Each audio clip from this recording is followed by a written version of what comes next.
Hey, welcome back. Another Big Esports podcast. This episode I've got MattCS, a Counter-Strike YouTuber from the Netherlands. We had a really good chat. This one went for an hour and a half, so a little bit longer than some of the previous ones, but I think it's well worth it. There was a lot of topics I still want to talk about, so he's going to come back on for another one, but it's really following the new lines of the new content. So I've talked about this so much that we wanted to change our content a little bit more, become a bit more casual. This is the first ever chat I didn't have any notes for. Usually before we go live, the guest will come in and we might talk about, some of the topics that we might want to discuss that'll help to frame the conversation a little bit. I mean, we did that a little bit with this one, but I didn't actually take any notes whatsoever for that. And I tried to let the chat dictate part of where we went with our discussion on LinkedIn and Twitter, and also just what I was interested in, dictate that discussion. Matt's got something interesting that he's launching. He wants to come back on, talk about that. He wants to come back on and talk about my business a bit more too. So if that's something you're interested in hearing, please drop into the comments. Let me know. If you're listening to the audio only version, hit me up on Twitter at SmithyMayo, on LinkedIn, which is also SmithyMayo, and let us know what you think. I enjoyed this episode. I'm enjoying this new direction. Please let us know if you are too. This episode is sponsored by the North American Collegiate League. NACL is one of the market leaders in the US for collegiate programs. They've got a really robust list of ambassadors, and I did a news video about this on my LinkedIn, but they've got people like Flex Wheeler, multiple time Mr. Olympia. They've got NBA Hall of Famers, NFL Hall of Famers, media moguls, business moguls, all on their ambassador list. These guys are sitting in that gap of collegiate or university esports, which I believe is extremely under-commercialized. They're an audience that isn't expensive to advertise to, that don't expect big payments of prizes or products or anything like that. And they're people who are the next generation of people that are going to be buying your products. So if you're interested in sponsoring something like that, I highly, highly suggest you check out the North American Collegiate League, one of the sponsors of the Big Esports podcast, Big Gaming Live, and all of our content that we do here. Thanks, guys. Hope you enjoyed this episode. I did too. Enjoy. Matt, Mr. MattCS himself, how are you? What's up? How are you? I'm doing good, man. Good. I'm good too. I was laughing. I don't know if you saw me in the camera down the bottom, but I was laughing at the people that have come in off your community post. Oh, really? There's some good comments in here. Business warlord, multiple business owner, Matt Easy. There's a lot of PogChamps in there as well. Yo, what's up, guys?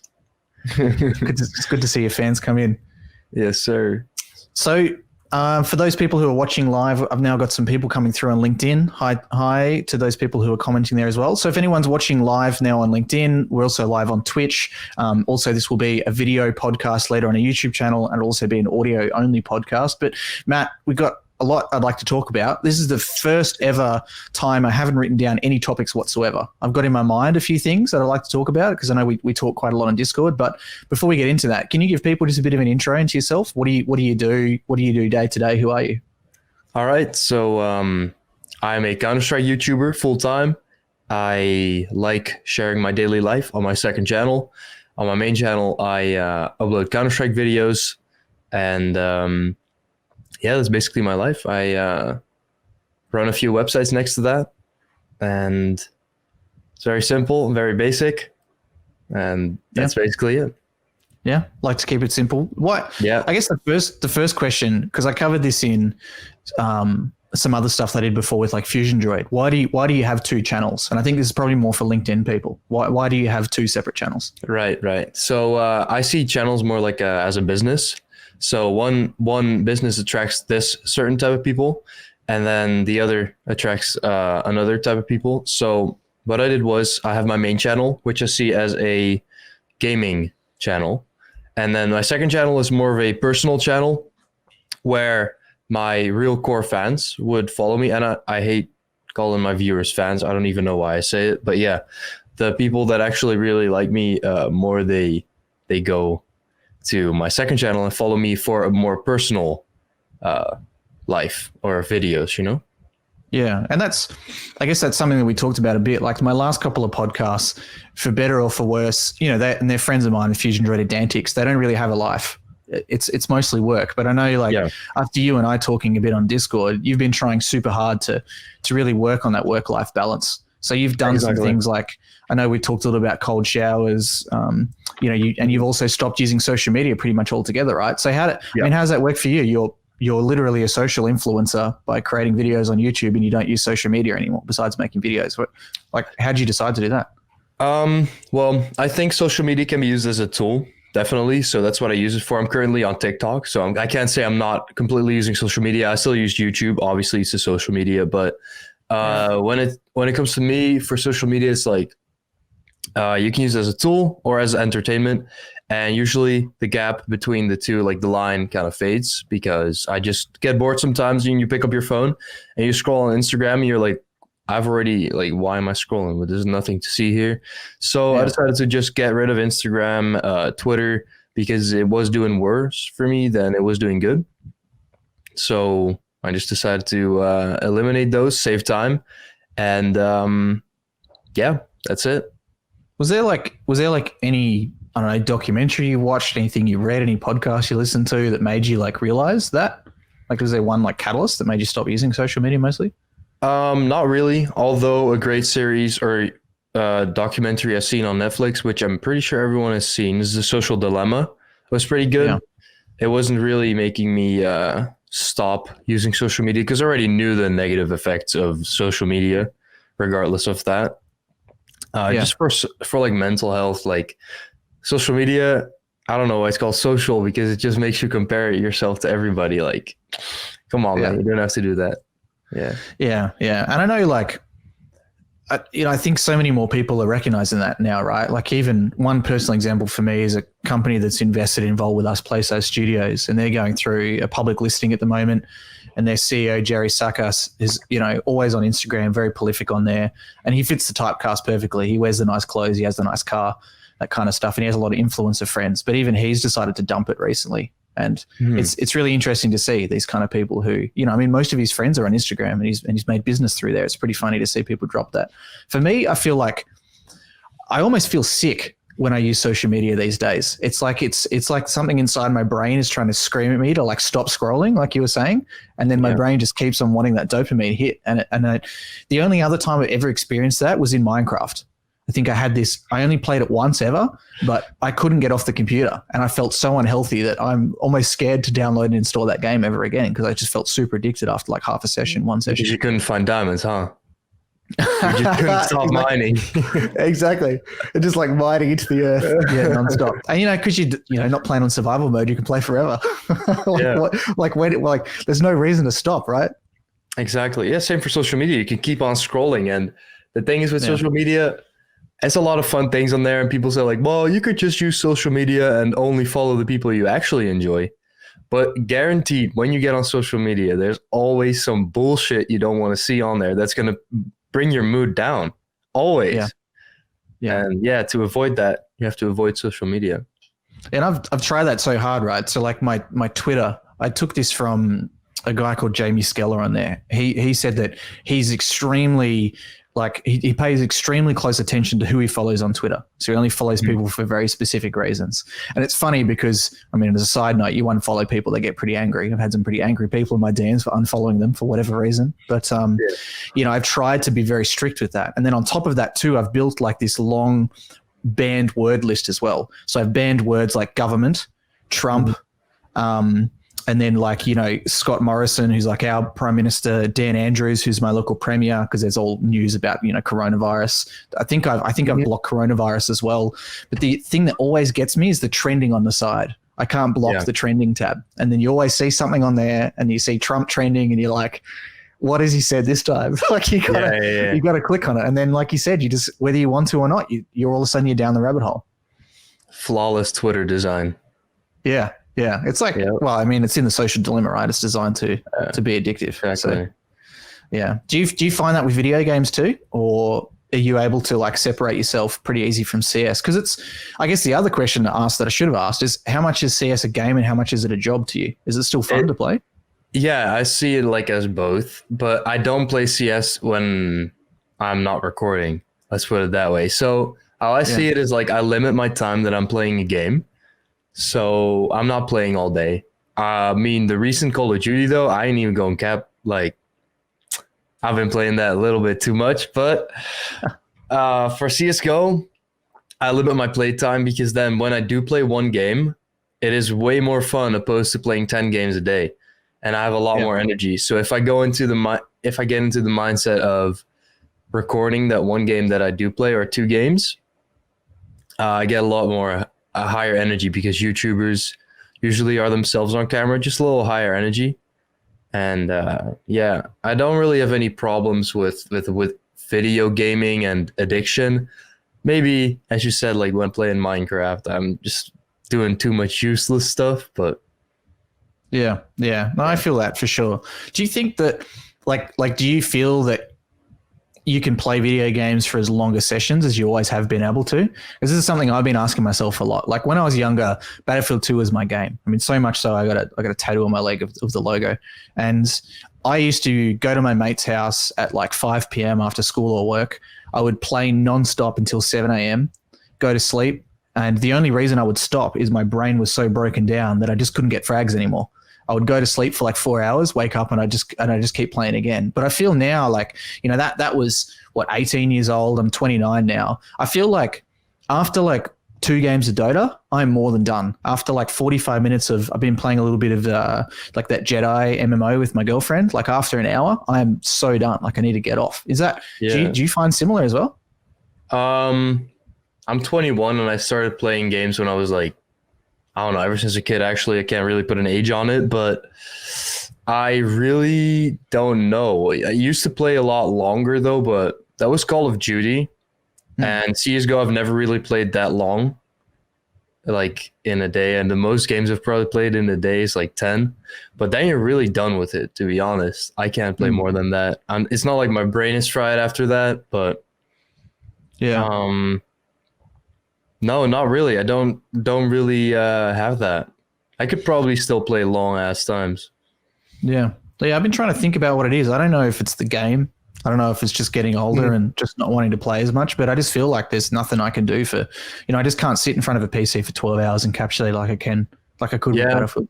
I think it's just the newness of something. If you were to play VR or something, it's probably like so much new dopamine, so much new things like exciting you, because you're just basically neurologically speaking, your dopamine receptors are just like numbed to what used to be new, like video games and stuff. It's just super old now. Plus the fact that when you're playing and let's say you die in a game, you're constantly reminded with the facts that you have responsibilities. Like it's like, that is true. I got to do the laundry and I'm just playing this game. Like, I don't know, some dumb shit like that.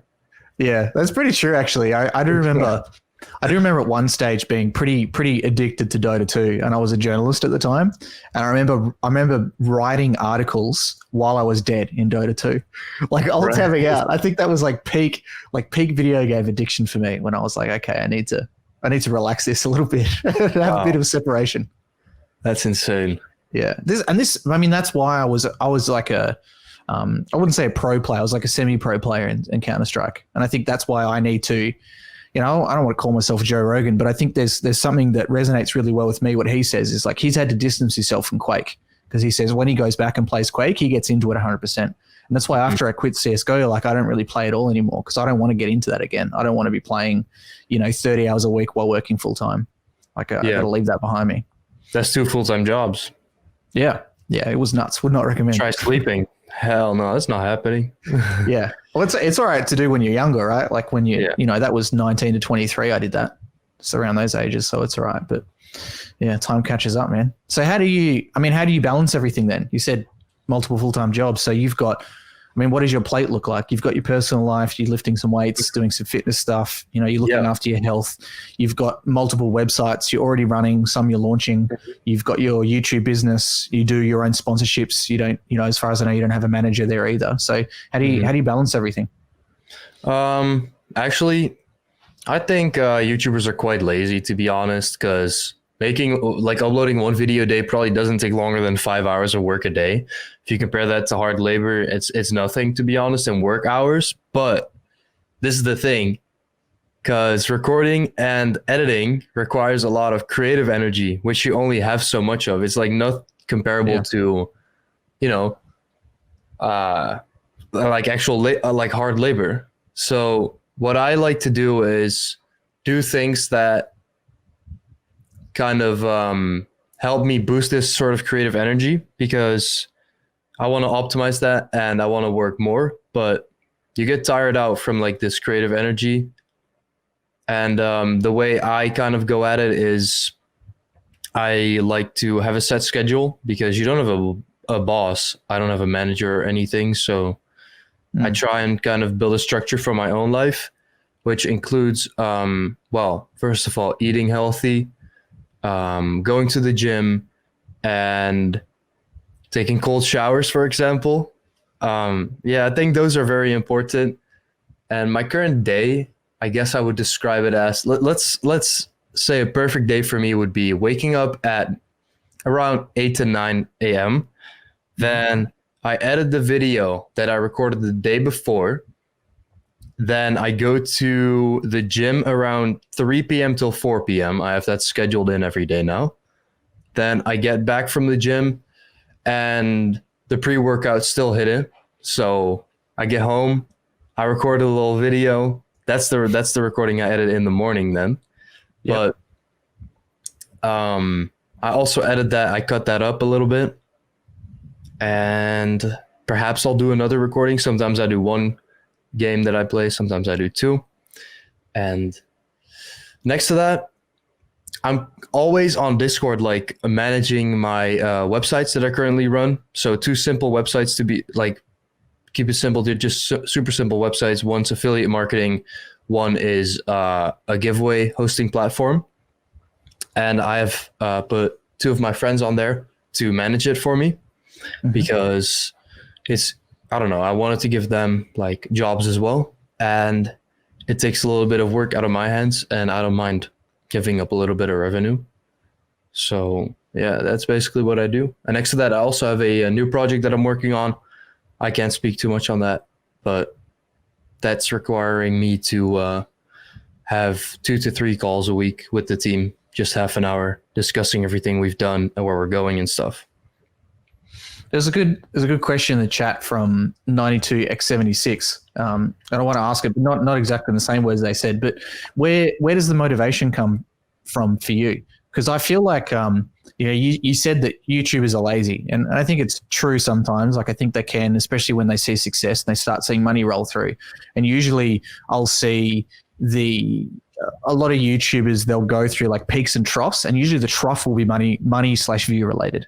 So they'll only be super motivated when their views are at an all-time low and the sponsorships have stopped rolling in. Then they'll just start pumping out videos. They'll reach a high again and they'll stay low. But I mean, one of the reasons why I like working with you, as well as the last 2 guys I talked to, Fusion Droid and Dantix, is you seem to be quite stable throughout the whole time. You've always got a series of videos coming out. You've got that schedule set. So like, what keeps you motivated to keep doing that? I appreciate that.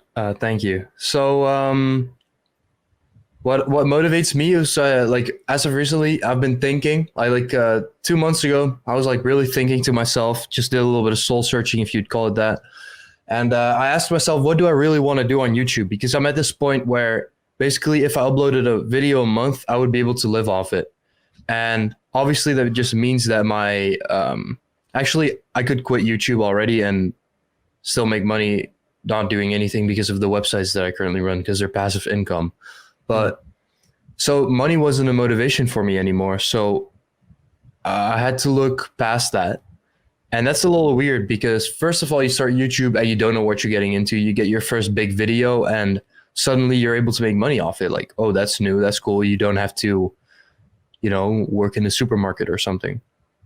And then once that monetary plan is there, or you don't have to work, it's like, well, what did you do before money was ever brought up? It's just like basically your passion for it. So I thought to myself, well, I still really, really like YouTube and I want to grow that. I want to grow it so big that, I don't know, I just want to get 1 million subs, to be honest. I just want to have like one of the biggest Counter-Strike channels, and it's very doable. No one is doing what I'm doing as far as I know.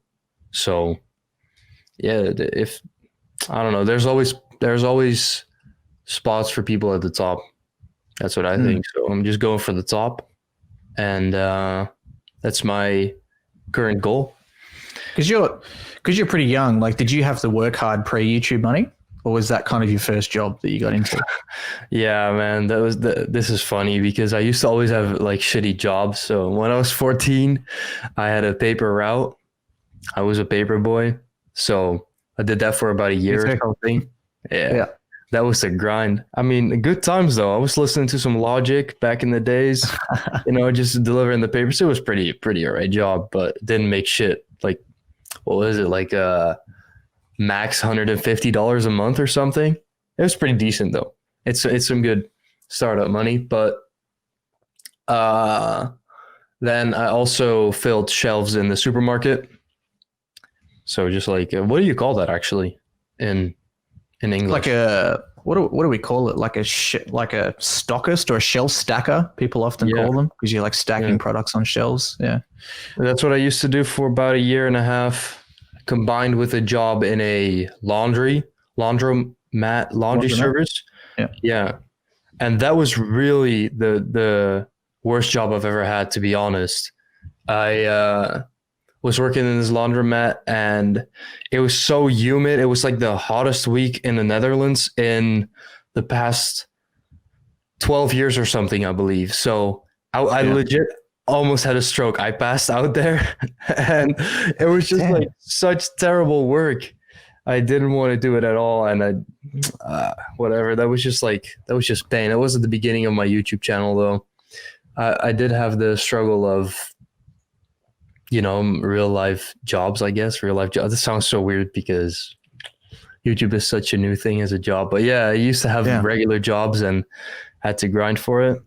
Oh, one thing that really pushed me to never work for a boss again was my internship for my study. That was right before my YouTube channel, quote unquote, blew up. It was, I was working or doing an internship at this video company with just this one man. And it was a half-year internship. And I really didn't like going there every single day because basically this man didn't have enough work for me. So he had me edit his personal videos, like him going on a vacation and stuff. I couldn't care less. Bro, it was so ass. I was just on my laptop all day. I had Premiere open and I was editing in that. First of all, I edit in Sony Vegas. I can't edit in Premiere. I don't want to edit in Premiere. But I was just constantly alt-tabbing like YouTube videos and doing stuff for myself. Like, I'm working. Yeah, I'm almost done with this. And he told me I was his worst intern when I left. After that, I was like, bro, I'm never working for a boss. And I started going hard on YouTube. That's my motivation, I guess. It's like the same as the motivation I talked to about Dantix recently. I think we talked about that before we went live, right? Really? Like his motivation on YouTube is partly fueled by like, fuck the advertising agency I used to work for, essentially. Tell a story about a boss that he hated there, wanted him to do some dodgy stuff about, lying about some accounts or some results that he didn't want to do. And he's like, that was the last straw for me. I was like, screw it, I'm out. And pretty similar. Yeah, I got a friend, I can't remember who it was, but I just remember talking to someone a few times, and their theory was always that lazy YouTubers / influencers are born from people who haven't necessarily had real jobs in the past. Like if you're 16 and you blow up, like there's so many Minecraft kids that are making $20,000 a month. Or probably more so Fortnite kids that are making that money. So like, of course you're out of touch with reality. It's like a child star. Like Justin Bieber would know nothing what it's like to be like a normal 18-year-old with pimples and no girls like you kind of thing. Mm-hmm. Like there's never been that. By the time he's 18, he's already sold out 30 stadiums. Yeah. It's millions of dollars. That's so weird. That's so weird. Yeah. The real grind and you call it setting stone, I guess, like the beginning is not really there. Like you have to work hard for your money. It's always something I say as well. Like in this digital age, it's hard to compare it to that, but just want to get it out there. In this digital age, I'm very happy I grew up in the playground instead of on the Explore feed. I legit actually went outside, met my friends there, and we played for hours. And no social media, nothing. Kids these days can't go like 10 minutes without their phones. Yeah, that's pretty true. I was listening to a podcast or an audiobook that was talking about some stuff like that. It was about like, I think it was a book called The Millionaire Next Door and The Millionaire Mindset, 2 different books. And it was studying, people who are self-made millionaires and how they often live simply, but also about how their children, the first generation, especially the second generation, usually screw up because these people become millionaires by launching small businesses, by owning like 5 laundromats, by wearing $20 jeans, cutting their hair themselves, driving Toyotas and saving money. But then they don't employ that same strategy on their kids. They tell their kids to go to an American college, sign up for a $300,000 college loan that can't be forgiven, and then, not be able to get a job. And I wonder if that's kind of similar to what you're saying. Like, parents want to give their kids a good life, so they give them an iPad, but is that the best thing to do? But I mean, hey, I'm not a parent, so complete polar opposites. That is. Yeah. Sheesh. Yeah. Yeah. Because you think I would not know. Like, imagine watching Gary Vee and being like, okay, he's done that successful, I'm going to do the literal opposite. Mm-hmm. Like, it's probably not the best idea. You should probably copy what successful people do, right? I guess so. I mean, it's set structure to find out, to do what already works. But if you go off path and you find something new, you might just find a gold mine.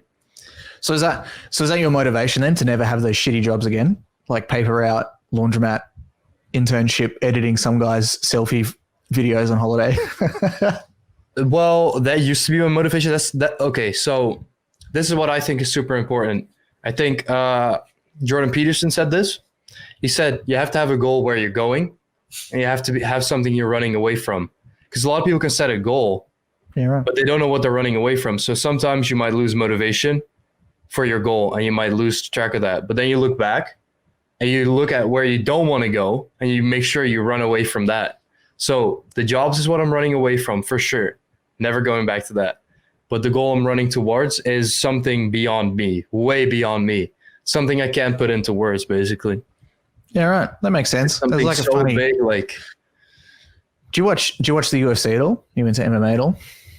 I've seen a few things, but no. Yeah, there was a funny story like that from this guy called Tony Ferguson, who's he's like a meme himself. And there was a thing about that. They were doing hill sprints at 3 a.m. and Tony Ferguson's just got a bigger gas tank than everyone else. He's just so fit. I don't exactly know why, but it just reminds me of like what you're running away from. They were doing hill sprints and he was lapping people, but he was running after guys being like, I'm going to kill you, like making them run faster up the hill. Yeah. So it's like, that makes sense. You got to run from something, right? It's not just the motivation to get fitter. It's the motivation to not be daft choked by Tony Ferguson. Yeah, that's a good thing to run away from. Same as doing a marathon where you have to take a shit. I mean, you want to finish that marathon faster.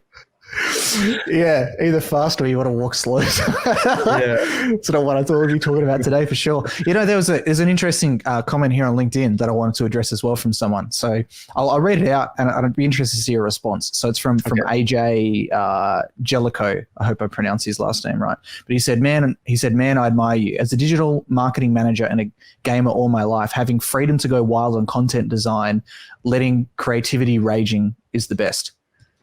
What would you like? What are your first thoughts about that comment? About from someone who's obviously kind of stuck, working in a corporate job, wanting to be more creative. Yeah. Okay. So honestly, it's hard to say this because I don't know how much hours he's working a day and stuff. But you really should look at like what are you doing in your free time. If you really want to get out, you're gonna have to do more than what you're already doing because you have a lot of hours in a day, and like more gurus say this, right? Like you have so many hours in a day. Just spend 1 hour every single day working on your passion. You won't get paid at the start, but eventually it will spiral into something bigger and bigger, and you will get out of the place you're currently in. Yeah, I think part of my answer too is you can quite often spin your job towards what you want to do. Like before I got my first job in this industry, I was volunteering for a company called Netgame Radio that did like online. It was like an online gaming radio station. It's before Twitch, before Justin TV, because internet wasn't fast enough to broadcast. So we did like shoutcasting of tournaments over radio, essentially over internet radio. And the way that I built my skills is literally I just said to them like, hey guys, you don't do Counter-Strike Source. Can I do it? And they said, yeah, if you want to do it, you can go and do it. Exactly. And then I said, hey, I want to review games, but I don't have enough money to buy them. I'm like 17 years old working at KFC. So I want to review Flash games and I'll do it every fortnight. They're like, well, if you want to do it, you can do it. And then I said, well, we've got some sponsors and there's a bunch of LAN parties that are happening. If we promote LAN parties and they promote us, we'll help them to get more people. They'll help us to get more listeners. And they said, same story, Chris. If you want to do it, go and do it. And then, just kind of went from there. And I find like as long as your boss has some sort of entrepreneurial mind, I'm a business owner as well. Like if a staff member comes to me and says, Chris, I want to do this thing, I think it's going to help us. Like I'm going to listen to them. And as long as you can make a good case, like as long as it's not going to lose me a ton of money, it doesn't even have to make me money. As long as it's a cool idea and it's not going to lose me a bunch of money and it has some sort of plan towards it, like I'm most likely going to say yeah, especially if it only takes a couple of hours out of their time to do. Mm-hmm. Yeah, no, I definitely agree when you said like that thing about Counter-Strike Source, you're solving the problem. You see an open market for something.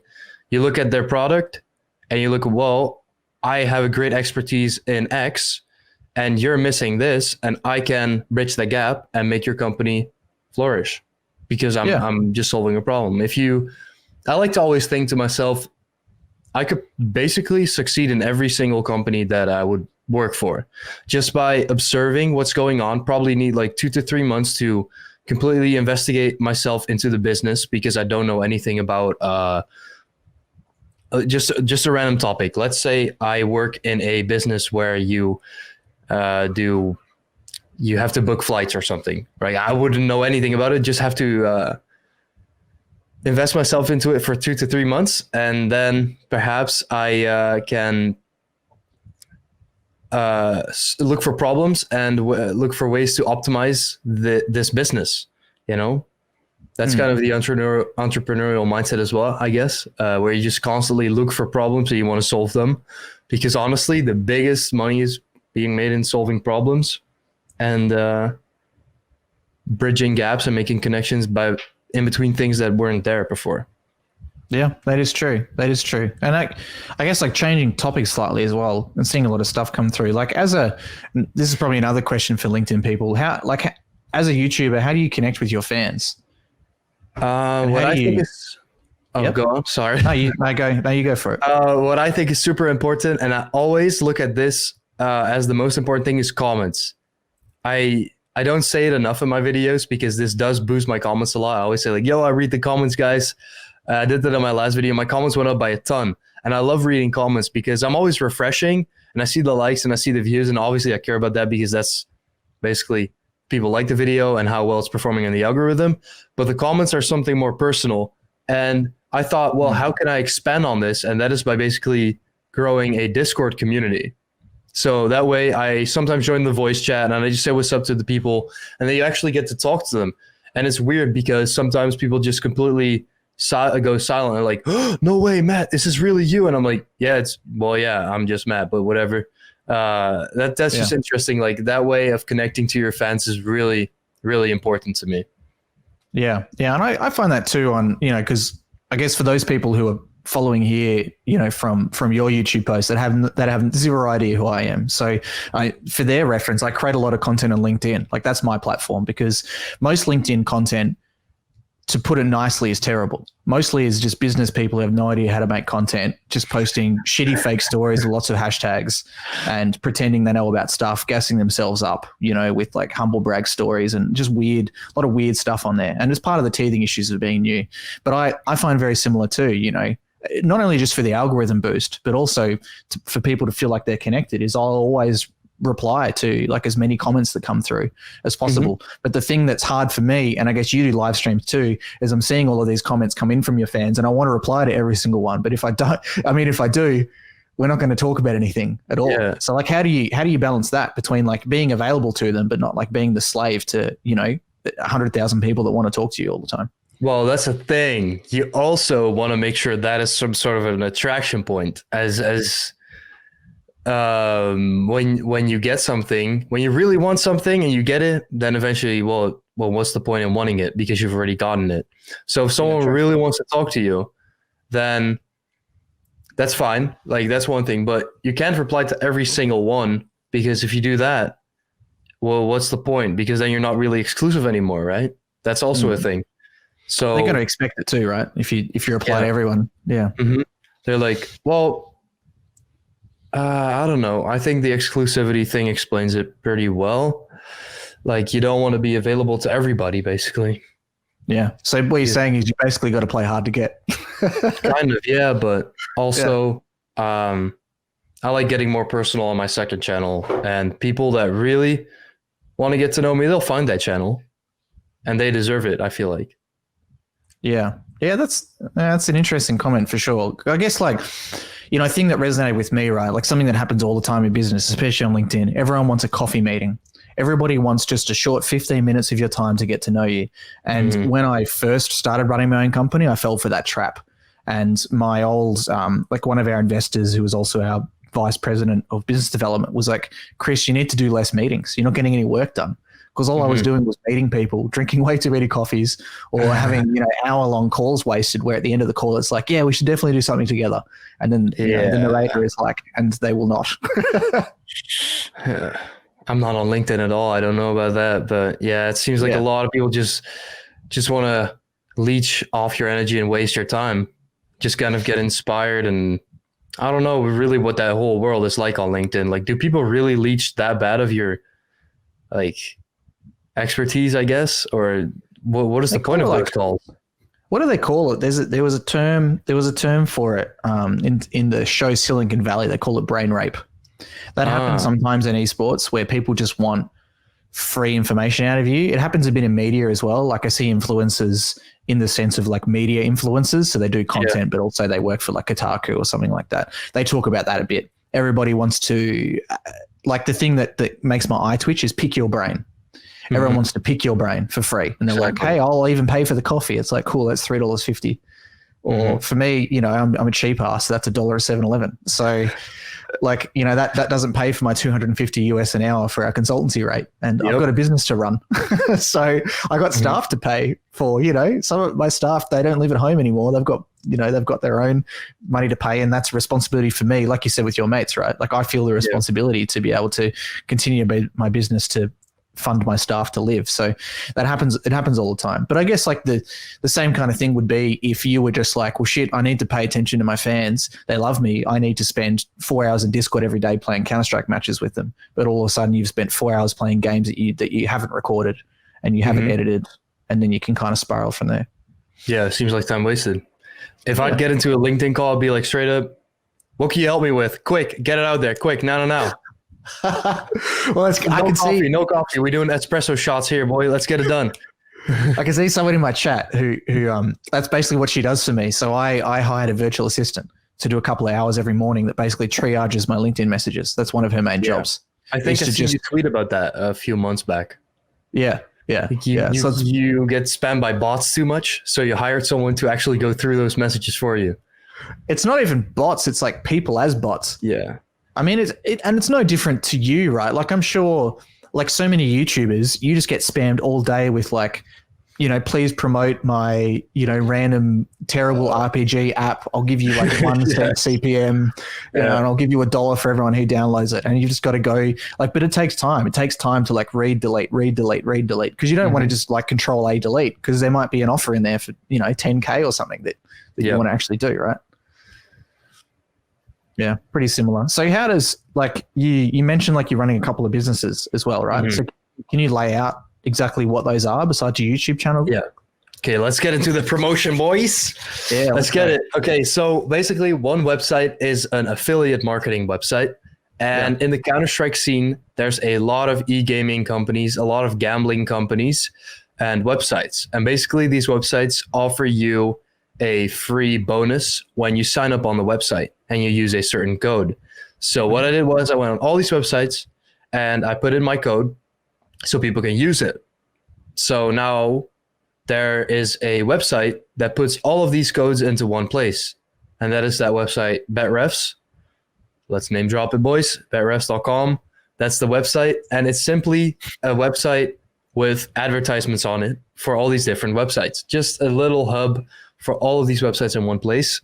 And then next to that, first of all, I make a commission when people actually do gamble on a certain website and use my code. And then also I get the 100% target audience for the gambling community. So what I can then do with that is also put advertisements on the side, like with banners and the background, for example. I can sell those. So you get about 40,000 visitors a month on a website. So that's pretty decent. And I made a video about this already, so I can be open about it. On that website, I currently charge like $5,000 a month for advertisements. And on my second website, which is skinaways.com, the name already says it, skin giveaways. So skins are the virtual items in Counter-Strike. You have guns, and some guns have a color, and those colors are very expensive. And a lot of people like to give these skins away. So I made a website where, well, I didn't make it because I can't develop. I can't do that. I'm not a developer, but simple website where we pick all of the big CSGO pages on Twitter, and we go through the Twitter every day. I mean, the guy who I employed for it goes through all the Twitters every single day, picks out the giveaways that people have put up, and he puts them on the website. So people have a one page to go for all giveaways, and they run out with a certain amount of time, and that's it. Yeah. And on that website, it's like $3,000 a month for advertisements. So those are passive income for me, and I promote those with my YouTube channel. I currently am expanding it a little bit, working with other YouTubers through promotions in YouTube outros. And that's basically the two businesses: affiliate marketing and a giveaway hosting service. So the sponsee becomes a sponsor then? I didn't know that. So you're actually paying other YouTubers to promote, just exactly the same as what we do with you with Unicorn. Mm-hmm. The problem with this is Skinaways and BetRefs aren't very scalable. They're more of Skinaways, let's say, is scalable. BetRefs isn't, because a lot of YouTubers like to farm their own codes on websites, so they're not going to promote that. Yeah, completely agree. Skinaways, however, doesn't really have a good business model bound to it yet, because we don't have a certain paid subscription service for it, such as you can get your giveaway up for X amount of money, but we don't have a system like that yet. So scaling it is just, I don't know. I really haven't thought about that much yet. It would be scalable though with a system like that set, but right now I just want to get it bigger by getting people to know that you can post your giveaway on there for free, and this is just your place to go for all giveaways in one place. It's funny seeing like I wish the people on LinkedIn could see the Twitch comments, because I think they'd be like shocked. It's just funny, like when a YouTuber talks about like their stuff, all of your fans just start spamming like the skinaways.com, the betrefs.com. Like, it's just funny because I have to operate in those two worlds, right? I like being like a translator all the time, and it just makes me laugh because, business people can be so serious all the time, and you get stuck into that. And then when you get to talk to someone like you and you see like the fans come in, like it's refreshing quite often reading all these comments coming through. I see the comments. Shout out to the chat. Yeah. And it was interesting, that comment about BetRefs and Skinaways. So like you said, it's 100% your target audience, right? So for those people who don't know, you've got a CSGO YouTube channel where quite often you talk about gambling, skins, wagering, etc. And then you've got two supplemental, websites that when people have finished watching your video about gambling, they can go click on a referral. If they finish watching a video about unboxing skins, they can do that. So it's almost like, and really easy to explain, it's that Tesla model of Tesla make the cars. They also make the batteries for the car and the house, and then the solar that can also power the house. So every level they've got covered. They're making the batteries to themselves, or they can sell the batteries to other people. So you're making the videos for your fans, or if someone's not even a fan of you and they hate you, they can still go to your Skinaways website to win a skin or something like that. Yeah, exactly. Yeah. It goes beyond me. It's a product that goes beyond me. So that's a very important. I was just like, well, I can take sponsors from people, or I could just become the sponsor and work like that. Well, obviously these two products aren't as big as the sponsors I get, because the sponsors I get are like big gambling websites, basically. Very scalable, very profitable. So this own project is very nice to have a passive income, but I still take sponsorships from other websites. And basically the gambling scene is very big in Counter-Strike because of the skin aspect of it and the case opening aspect within the game. Yeah. Very big market.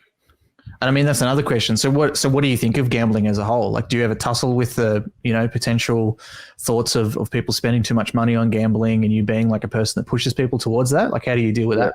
Yeah. So I can say that I'm currently working on my own gambling website and getting it developed.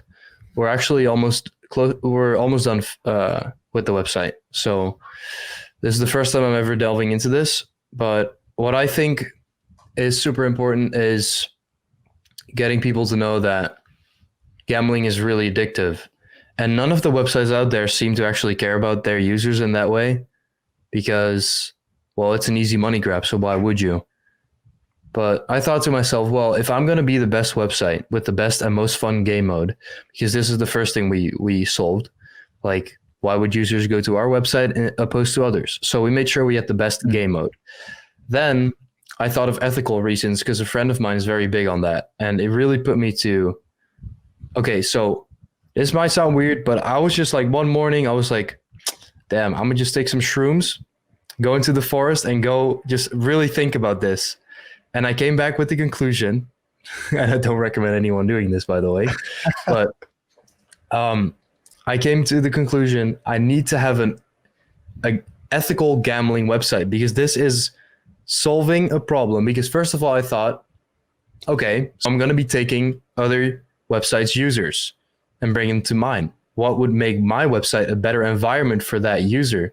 And why would my website actually be more ethical than another site? So I thought to myself, okay, we have a mascot on our website. I want this mascot to represent fun and safe gambling as far as you can gamble safe. So we'll have limits on the website. You can only deposit this amount a day and you can set that up yourself. And the mascot constantly reminds you that with like instructor messages, basically, make sure gambling stays fun. Make sure you set a deposit limit before you start playing and that kind of stuff.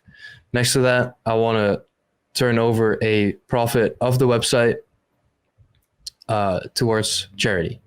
That's kind of the ethical aspects of a gambling website. As far as you can get it, talk about ethics when it comes to gambling.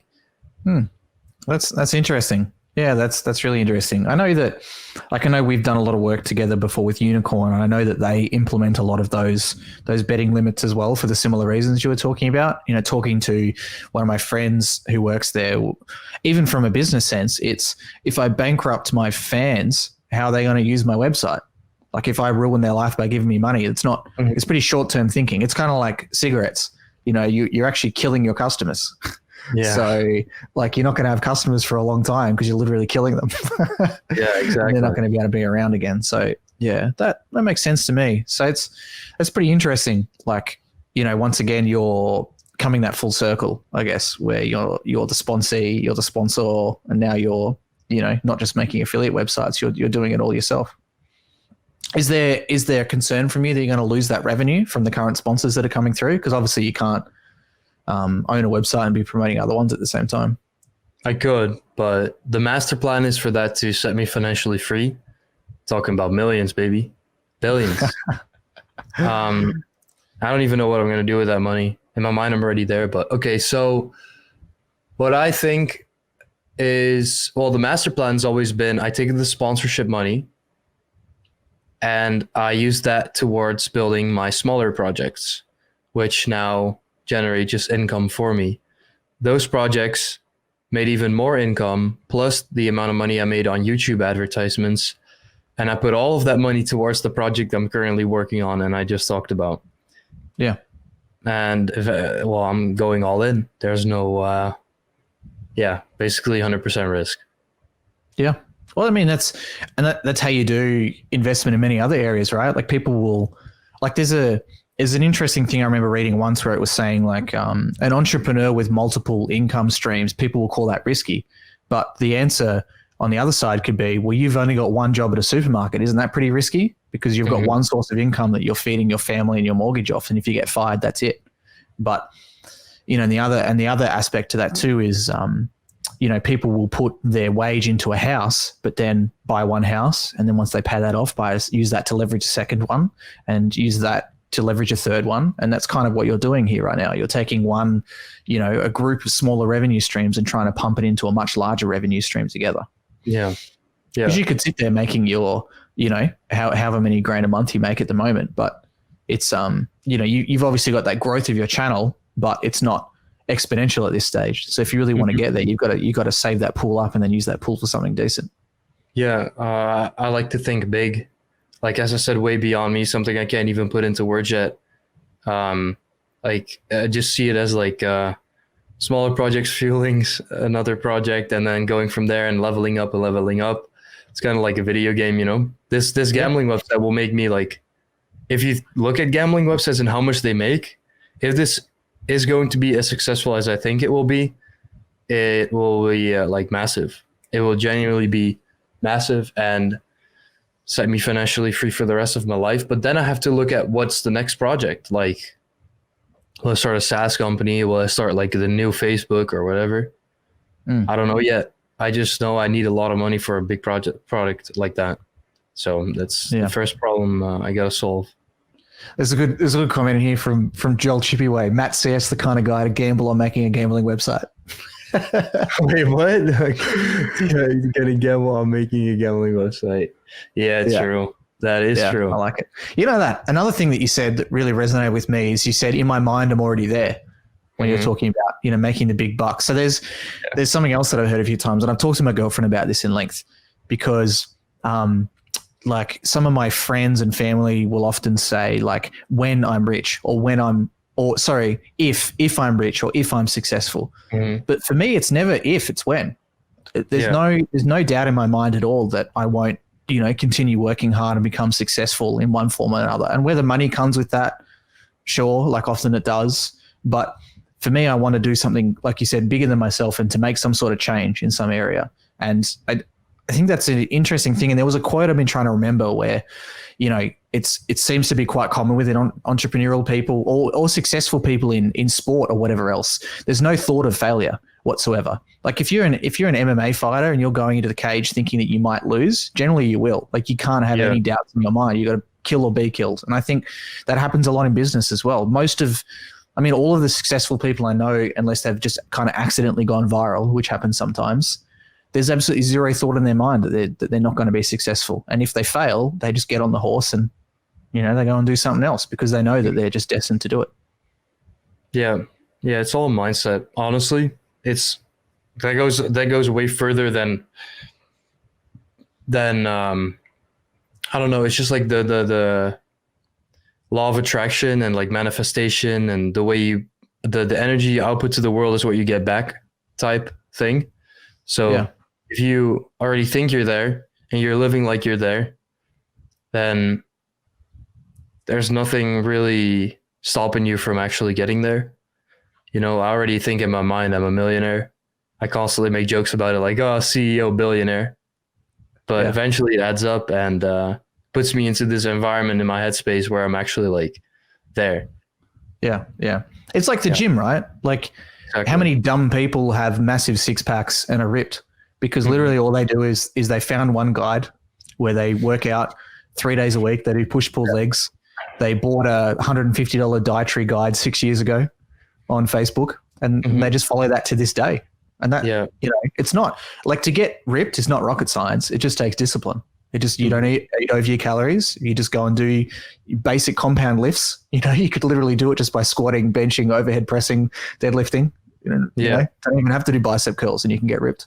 And that's all you have to do. But people love to, I guess it's society, right? People love to complicate it. They love to sell their 20-step plan and their fat burners and, you can eat whatever you want and still get fit and all this kind of stuff, where if you just rock up every day. I do jiu-jitsu, like a combat sport, and it's quite an often thing that people say there is that if someone beat you, they're not better than you. They've just done jiu-jitsu for longer, which seems pretty true. It's like, and that's what I found when I've had to take breaks due to work. I'm trash bags, but the people who started the same time as me, or even people who started later than me, they're better than me because I get to go on average 1.5 times a week and they're going 3 days a week.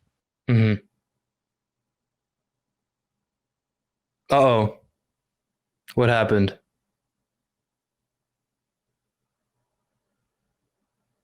So the stream froze. Guys, I'm all alone here. I don't know what to talk about. Just kidding, I do. I don't know when Chris will be back. But back. oh, you're back. Yo, what's I'm up? back. I took over the host a little bit. Hey. A little scary. Some problems with Australian internet, man. We're a first world country, but we've literally got third world internet. So That sucks. All part of the fun. That fiber. Yeah, got to get that fiber, man. No, we've got pretty terrible. We're something like 70th in the world for average internet speed per 70th member of population. Yeah. There's literal third world countries that are ahead of us. That is actually messed up. Yeah, which is the opposite for you in the dreamland of the Netherlands. EU, baby. Yeah. Yeah. Hey, that convo that we started before this as well, when I asked you, why is it the Netherlands? Because there isn't the Australia. There isn't. Mm-hmm. I guess there is the United Kingdom, so there is another one. Oh, yeah. The United States, but that's not a country. Yeah. Who else? I mean, who else puts the before anything? I don't know. Is it talk about your topic about like you can buy a guide and get like it doesn't take rocket science. It's super simple to go somewhere where people like to overcomplicate it because they have found like a twist to it that works for them and stuff. Yeah, I totally agree with that. Yeah, I think you should keep things super, super simple and just narrow it down to the basics and master that. And then, obviously there's personal tweaks you're going to add to that formula. And then those are probably the things people are going to sell to you. Those personal tweaks that everybody works different. I've always thought about this, right? Here's a question for you. So people will often grow or at least maintain size on YouTube and Twitch by playing with other friends who are big. So, Ninja will play with Nick Merckx or whatever, things like that. And they'll do a fan share across each other. What's stopping a brand from doing that? What's stopping a brand from employing someone to be the face of them and literally paying you to play with them, to fan transfer, paying Ninja to play with them? Would that be a successful model, do you reckon? With a company, like promoting something or even just a person who's saved up $20,000 and they're like, I want to be a famous Twitch streamer. Mm-hmm. I don't want to start from zero. I want to pay MattCS $300 an hour to play with me on my first ever stream. My second stream, I'm going to pay Scripe from CSGO to play with me. The third one, I'm going to pay Scream, CSGO legend, to play with me, and then to grow off there. Do you reckon that would ever work for someone individual? 100%. Depends on how you distribute the content and what you do with it. Because if you make videos out of it, you can stream, that's going to be garbage because that's not going to get you much views. But if you make that into videos and content, upload it everywhere, definitely worth the ROI. What I think is super important is that, well, obviously you can play with big names and you can grow off that. But if your content is shit, You have to have some sort of USP, a unique selling point for people to go to you instead of others. If your whole selling point is, well, I play with these people, then you're going to lose traction. You got to have something for people to stick to. That's true. Help. It happens with celebrities, right? Like we get, I feel like every week there's a new rapper, there's a new, football player, there's a new whatever artist, DJ that wants to come into gaming and esports. Yeah. And they want to become, it's, hey, Chris, my client or me personally is thinking about becoming a Twitch streamer. Can you just hook us up with a casual $15,000 streaming setup? And then, we'll be famous and making big dollars. And it's like, it's not going to happen because like you said, the content is likely to be trash. And from my experience, like we had, I can see there's a couple of Aussies. There's one guy in the chat that's saying he's Aussie. So he'll probably know this name, Shane Warne. So Shane Warne's like the second highest wicket taker in cricket of all time. So a pretty big name in there. But he, we had him playing Fortnite and it was okay. But, he's pretty much a boomer and he barely knows how to aim and move at the same time. Yeah. And once it wore off, the fact that Warney was on the sticks, people didn't want to watch anymore. It peaked viewers and then people were like, I'm over it now. You need that content to back it up. He's straight up trash. Nobody's going to watch someone who's trash and not funny at something he does. Thankfully he was funny. Watch him play cricket for hours, 100%, because he's amazing at it. But if he's shit at Fortnite, then hey, nothing to see there. Look, I am pretty terrible at Counter-Strike. I'm very average.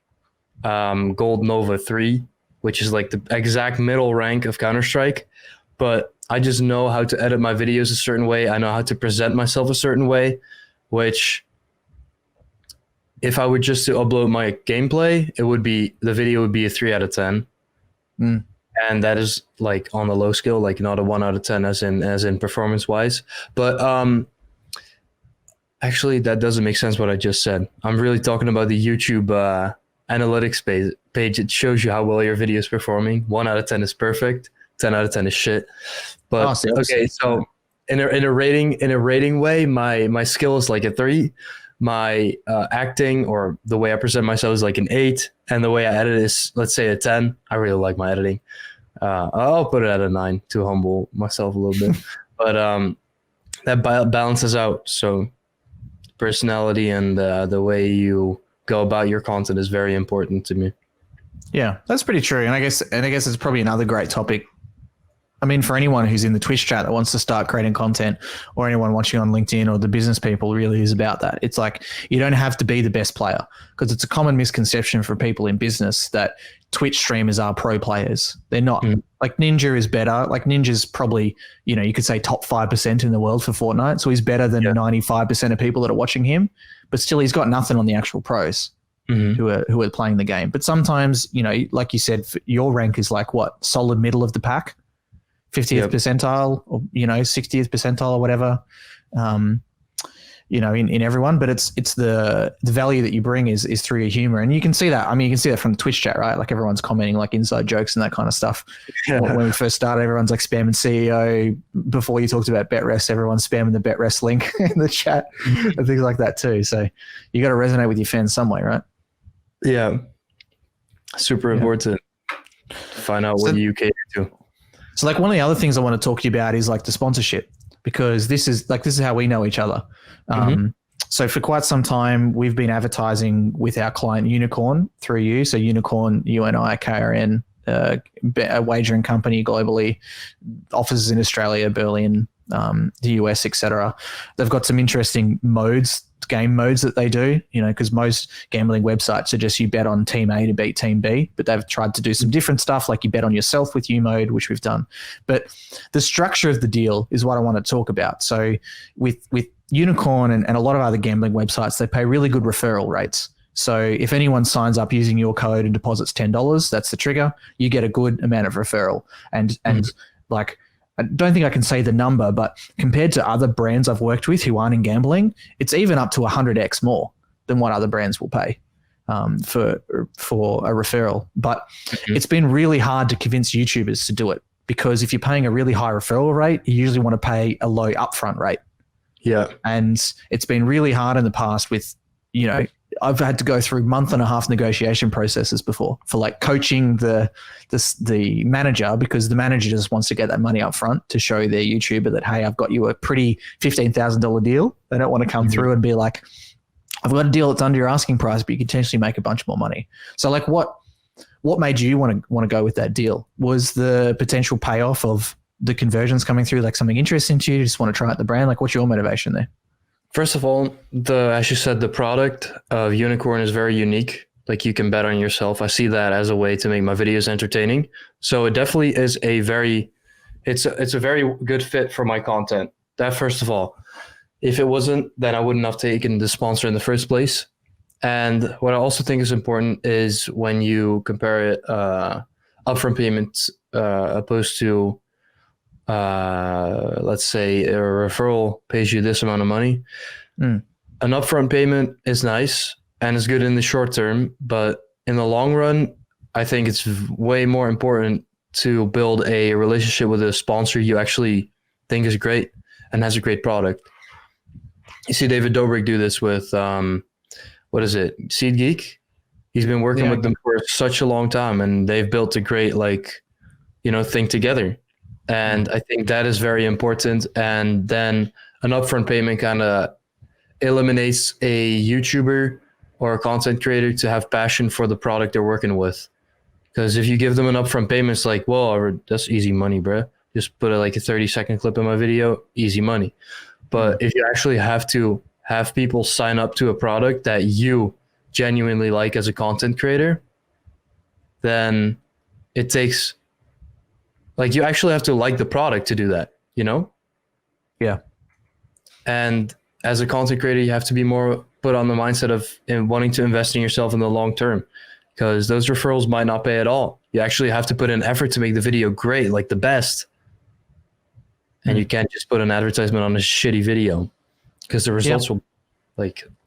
That's pretty true. You know, like another thing you said, like that David Dobrik one, I know a group of guys that, you know, like an influencer collective that's been working with a brand, and, you know, they loved working with them, where the brand stopped paying them for a short amount of time. They kept promoting them, and now the brand has given them equity in that company because they've been so significant to the revenue and the uplift of that company.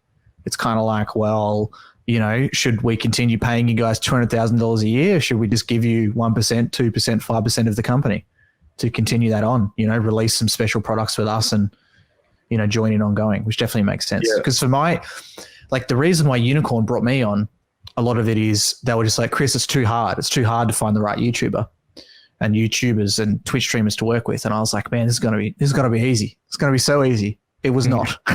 Like I had like month and a half negotiation processes with people. I had, you know, these two people who are quite big on Instagram and Twitter that we tried to work with, who converted, like, one did 3 signups, one did 0. We had to pay them a bunch of money. I had some other people sign the contracts, and then after, like, sign the contract, and then they're supposed to deliver the Twitch stream 1 week after the first Twitch stream is meant to happen. They're like, I don't want to anymore. Do it. Everybody's so lazy when it comes to this money. If you, man, YouTubers are just some bitches. They just too lazy, bro. You can't be letting that money just lay around like that. Go after it, man. Like, and don't shoot for the short term. Like, it's nice. Go get that short term bag, but also invest in something that you truly believe in. Like, there's tons of companies out there reaching out to you that might not pay the most upfront, but are a genuine good product. And I've made more of Unicorn from one single video than I have from any other payment I've gotten from CSGO sponsor from the same deal that we made. Just because the video did so well, because I genuinely liked the product. I was able to make a great video. I believed in it, and I still believe in it. And it just converts well. It's super interesting.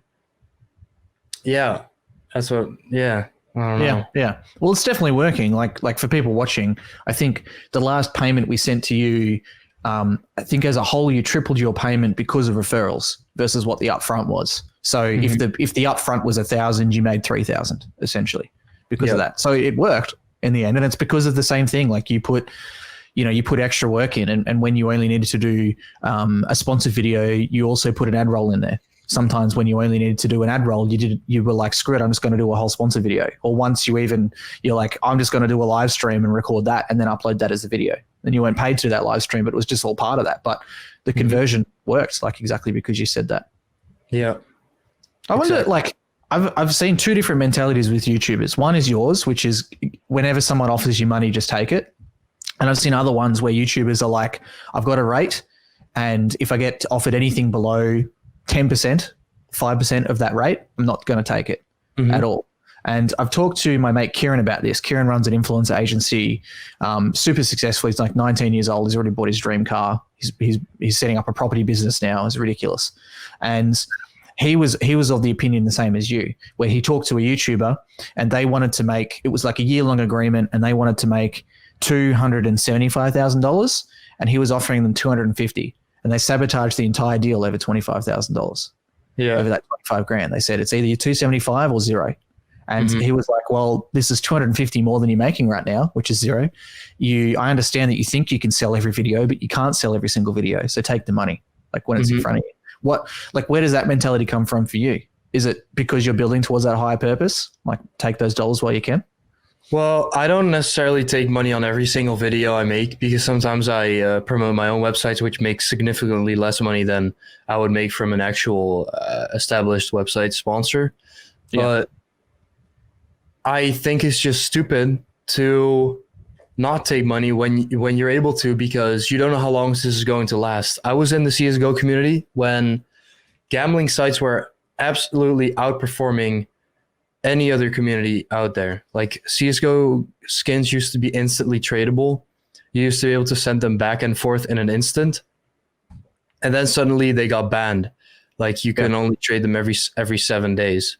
So after that happened, there was a huge crash in the market, and all sponsors suddenly were gone because they couldn't deliver the skins.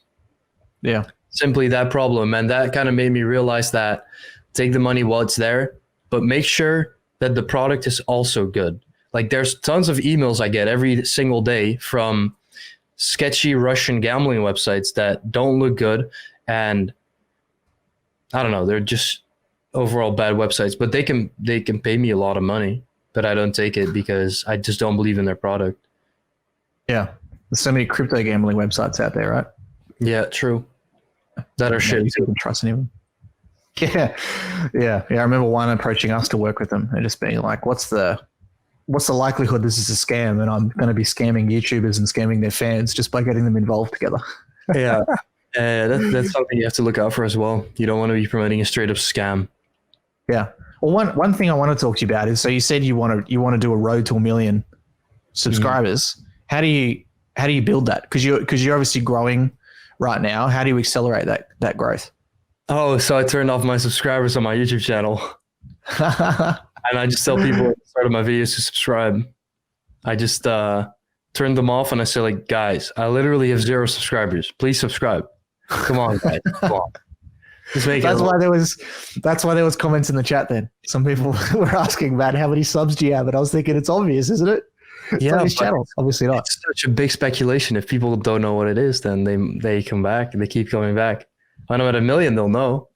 But that's true. In between every time you see a YouTube video where comments are turned off, or like a Reddit thread where comments have been deleted, with every fiber of your being, all you want to know is what the comments are. Mm-hmm. That's all you want to know. Yeah. Exactly. Yeah. When I go to a YouTube video, I always scroll down to the comments. Yeah, that makes sense. I mean, another thing, I'd be interested in hearing your thoughts about this. I listened to this book by Seth Godin, who's kind of like a marketing god. I can't remember what it's called. It's his latest book that he's got. I listened to it on Audible, but he was saying something that reminds me so much of influencers or wannabe influencers and also esports teams, which is people need to focus on their first 50 customers. They're all too interested in what their millionth customer will be. And what I've told to some Twitch streamers who have 5 concurrent viewers is ask those 5 people why they follow you, why they keep going back, and ask those 5 people to tell 5 friends. Hey, Matt is the sickest. He's got 0 subs. Go sub to him. I love his videos, betrefs.com. And then it's exponential from there. It's that's where the growth comes from. So do you, what do you think of that? Do you do anything like that as well? Wait, can you reformulate the question? So essentially it's like people are too concerned about their millionth customer and how they're already going to be big and famous and how they're going to buy their 3rd island and they're going to expand to Italy with their office, but they're not focusing on their core customer base, keeping them happy, but also using them as test subjects and saying to them, A, why do you come back to me? So you can keep creating content they like, but B, why don't you tell your friends about me? So if you like me, like your friends will probably like me too. Do you do anything like that at all? I don't do like the mouth to mouth promo. I guess that's what it's called. Or like something like that, I guess. Yeah, I think I literally translated that from Dutch, but what I think is super important though is focusing on your first customers. Yeah, for sure, because those are the people who got you where you are in the first place. Like, really listen. The best way to talk to people, I always think, is the best way to talk to people is to really listen and just understand what they want and then serving them. Because basically I see YouTube as a business and the viewers are my customers. So what do my customers want? How do I make it so they get the best product that they're subscribing for, even though it's a free product, still worthy of their time? How do I make that worth it? So I read the comments. I take that feedback into, I take that with me. And I check the topics, what they want to see, and I double down on that.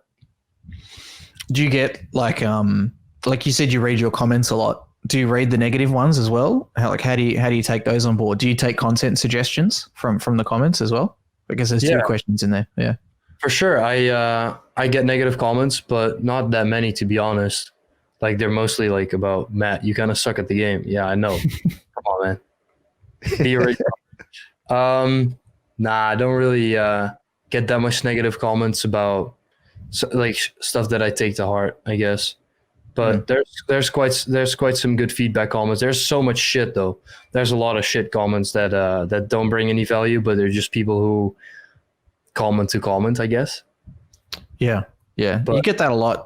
I mean, you get that in person in the gaming industry sometimes. Like I'd be running booths and people would come up and they'd start the conversation with a statement. And I think you find that in comments a lot as well. Some people just want to be heard, right? Like they don't have another way to be heard. They want their opinion. And especially if they can get a famous person they look up to like you to reply to them, like that's a dream for some people. yeah, exactly. Yeah. And I was, and I guess you're exactly the same as what you said is what I've seen in the live chat today. Like there's been a lot of discussion on Twitch. I saw one negative comment throughout the whole thing, really, which was just like a stupid throwaway one. But it's interesting, like fostering that. And the question that I asked Fusion Dread, I want to ask you too, is do you feel ownership of your comment section? Do you feel like you have to be a positive person to drive that discussion? Do I have to be a positive person to drive positive comments or? Yeah. So like, how do you feel if people are arguing in your comments, they're just, essentially slinging shit at each other like monkeys arguing? Because it does happen a bit. Like, do you feel some ownership that like, hey, this is my channel. I need to, YouTube comment threads and discussions are the worst, bruh. Everywhere you go, you check the comments and there's always people trying to be like, oh no, this is the right thing. This is the right thing. Fuck you. Like that kind of stuff. Nah. Yeah. I know it's none of my responsibility. It's just up to people themselves individually. But if the first comment is what sparked someone to be angry and that first comment has to do with me, then yeah, I'm going to take that into accountability. But other than that, it's just people trying to prove to some non-Provo picture Andy that they're better than them. That's what your comments are. Threads at least.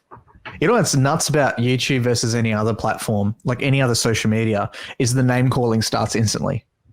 Yeah. From the first bit of argument, the name calling, the people, you can just see them sweaty hands smashing the keyboard as hard as they can, foaming at the mouth instantly.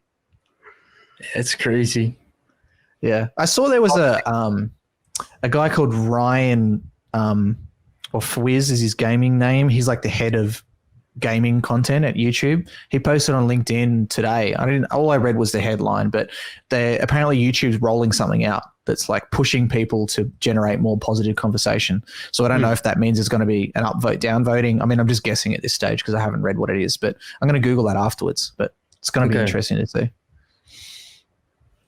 Yeah, because YouTube is definitely a very toxic content community on depends obviously the content you bring, but in the comment sections usually very toxic. Yeah, true. So I mean, what's coming up next for you in the immediate future? So you've got a YouTube channel, you've got 2 businesses, you're lifting weights, you're launching one soon. Anything else on your radar? What's the timeline look like for what you're launching? Can you talk about that? Yeah, so what I'm planning for YouTube right now is keep on going with the daily uploads. I'm currently doing sub-daily, 14 uploads a month. Damn. On the main channel. I've ramped it up to about 14 to 20, not doing daily yet, but I'm working towards it. And I'm doing a daily video on my second channel. So combined, that is about 50 uploads a month, 40 to 50, which is a lot of output. And I'm trying to optimize that as best as I can and learn from every video I upload. And yesterday I kind of had an idea I was like thinking about it. Well, currently this phase I'm in is kind of a in-between phase because I'm working on this newest company I talked about, this gambling project. And right now I just have spare time basically before that launches. And I always want to do the best for that company and make sure that runs the best. But currently my company is YouTube. Like that, the YouTube channel is my company. How do I optimize that? I really was thinking about it. And I'm thinking like, well, I edit my videos nicely. I present myself a certain way. But really, I'm shit at the game. So how do I make that better? Maybe I should actually practice getting good. And that is something I probably want to delve into, because that will actually level up my content and make it a lot more enjoyable for the viewers. See me progress, and become better. Yeah. That is something I want to work on content-wise. And I think that will resonate and reflect in a lot of other things I do next to YouTube, because if you go to the gym and you don't keep lifting more and more weights, you're not progressing there either. So where are you going to the gym for? Just to get a pump in and leave? You're not growing, really. That's what you're going to the gym for, am I right? Yeah, true that. So yeah, just looking at like objectively how, like, nitpicking different parts about my videos and my channel. Yeah. And looking at them and see how I can upgrade those individually. So speaking of lessons, it sounds like I got to start giving you some Pro CS lessons then, huh? From the global elite Mayo himself. Yeah. I'll send you some frag videos after this. Did you play Facebook at all? No, I don't play at all anymore, man. I'm like that. You know that classic story of that fat old boxing coach, you know, that still got some moves, but boxed like 20 years ago. That's what I'm like, because I retired in quotation marks in like 2013. So the hardest thing is I know how shit I am, because I used to be much better, and now like I think I'm a similar rank to you, or maybe even under you, where, you know, I used to be basically global elite level. You know, I was in a top 4 team in Australia playing in tournaments and stuff. So it's crazy to me. Like I've got, and people often think I'm a cheater if I ever do play, because I've got moments of brilliance where I can do a 1v3 clutch because I can outsmart everyone, but I don't have the same mechanical skills. I don't have the same, flick shots and accuracy that I used to. So every now and then it's like my lizard brain will take over and I'll 180, 1dig people and, you know, get a 1v3 clutch and plant the bomb. And then the rest of it, I'll just be like, just trash, you know, just getting killed by people like holding W and left click with P90 for the rest of the match. Yeah. Okay. Yeah, definitely. Yeah, I have so much things to improve on when it comes to the game. I'm just complete shit. But it seems like there's game sense. Yeah, the hardest thing with CSGO is you got to be like a complete nerd. Like we were, like I came from top level Battlefield 2 and Bad Company 2, and then it was a rough transition to Counter-Strike because it was just so different. Because Battlefield 2 was about body movement and positioning, where CSGO, there's no body movement. You need to literally be stopped when you shoot, otherwise it's just useless. So all of that crouch spamming and all of that movement stuff I learned like was thrown out the window, and I was never a good aimer. Anyway, I was a commander a lot of the time, so I was telling people where to go and, you know, had that good game sense and awareness. But, you know, we were a top 30 team probably in Australia in Counter-Strike Source. But then when CSGO came out, like when that beta came out, we were just absolute geeks with that. Like we were, because the first map was Dust 2. I remember spending a 4-hour session just doing boosts and smokes. Like where are the skyboxes? Where aren't they? Where can we sit? That people won't realize, because, you know, like in Dust 2 uppers, there used to be scaffolds in there, and there was one scaffold you could sit on.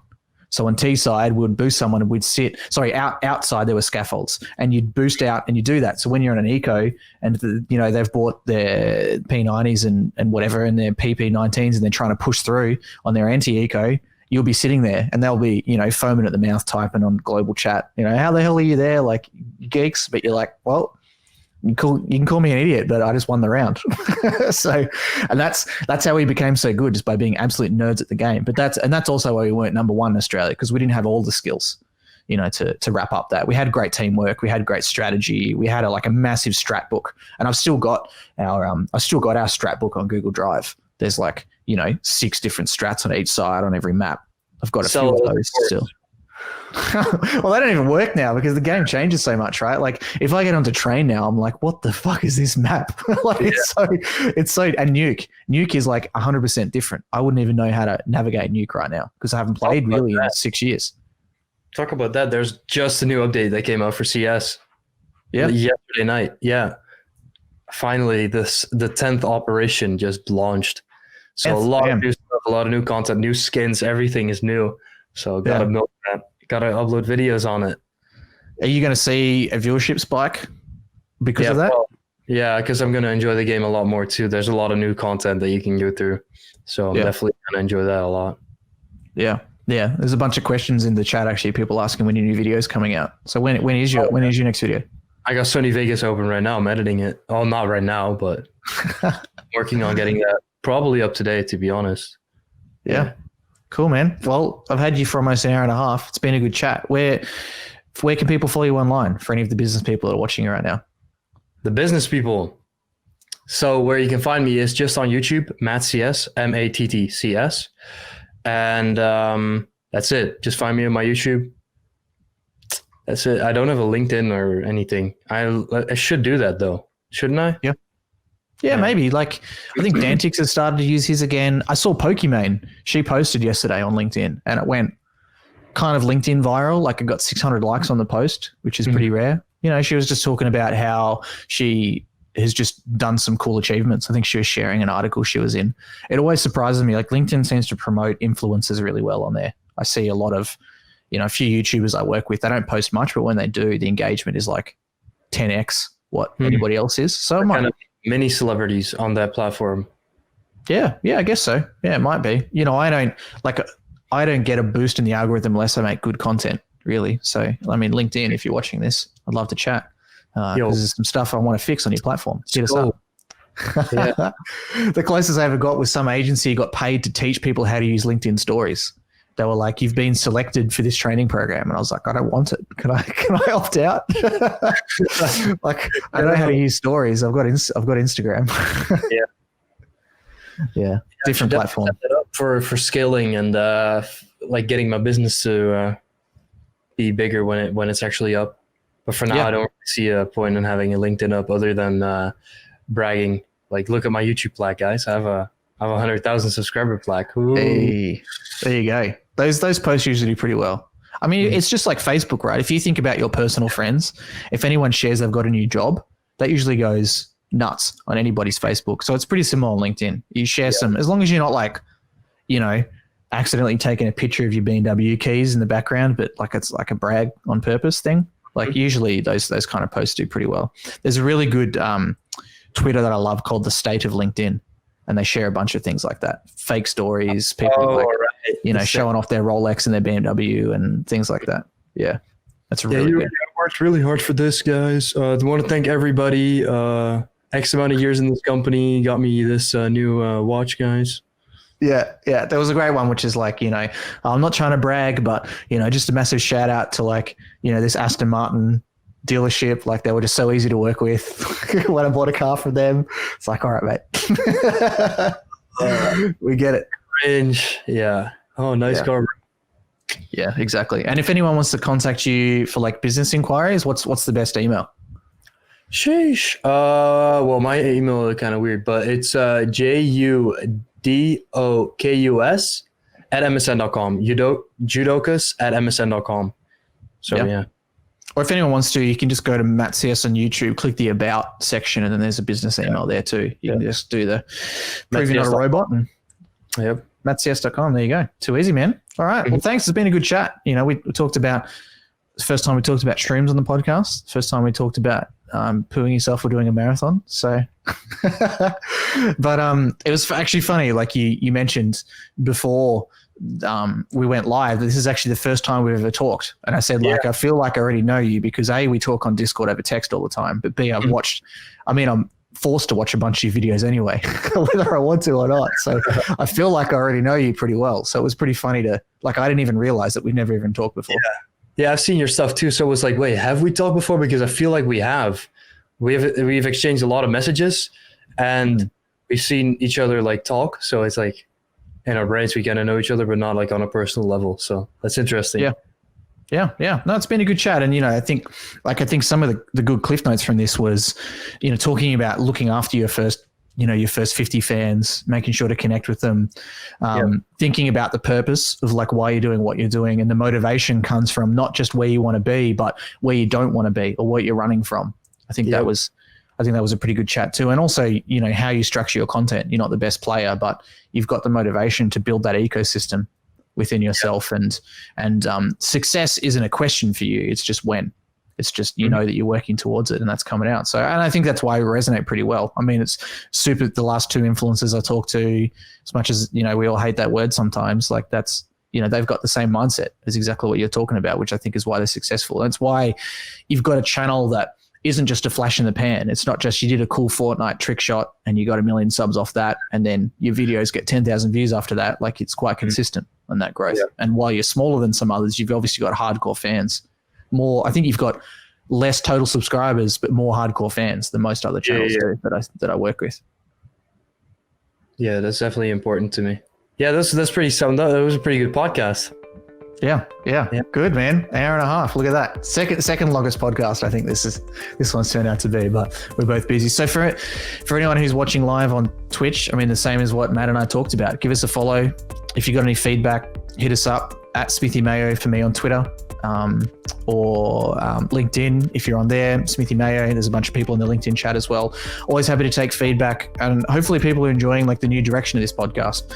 I've talked about it on the last 2 podcasts as well as on my selfie video content that I did, which basically I was just sick of the podcast I was doing. I wasn't a fan of my own work, and I don't like that. I want to do things that, you know, I enjoy, and I was starting to regret doing podcasts every week, and that's not something I want to do. So I made it a bit more casual, can talk about whatever I want with whoever I want, but always have some sort of business lens on there. It's always going to wrap around to that. So yeah, thanks for coming on, Matt. It's been real. It's been good. Yes, sir. Thank you for having me.